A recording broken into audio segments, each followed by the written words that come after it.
La chronique Vive autrement vous est présentée par Campor Environnement et Sanilan, un choix écologique.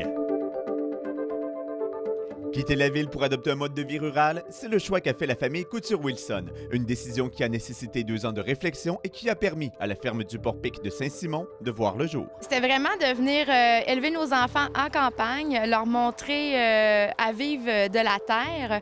C'était vraiment aussi de se nourrir soi-même. Maintenant établis sur un terrain de 300 acres, chacun, du plus petit au plus grand, met la main à la pâte et participe aux travaux. Une journée typique, on se lève à 7 h le matin, on fait nos animaux, on vient nourrir tous les animaux.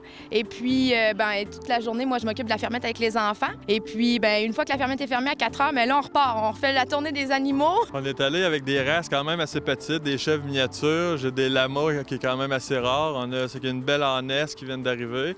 On a des vieilles races de cochons Berkshire. On a quand même une belle variété, là. On a des poneys, des moutons, des chèvres, des chevaux, des cochons au champ, des porcs. Même si l'entretien du bétail occupe une bonne partie de son emploi du temps, la famille fait aussi la culture de fruits et légumes qui auront sous peu la certification biologique. Pour cette année, j'ai fait du brocoli en champ, j'ai fait du navet, on a fait de l'ail bio, j'ai une centaine de plants de tomates en champ, j'ai du cocombe en champ. On s'ennuie pas de la ville, on aime vraiment ça, là, habiter ici, les grands espaces, puis c'est ça. On trouve que c'est ça la vraie vie pour nous. Ici, pour quelques heures, vous souhaitez vous aussi vivre autrement, la ferme du Port-Pic est ouverte au public jusqu'au début octobre.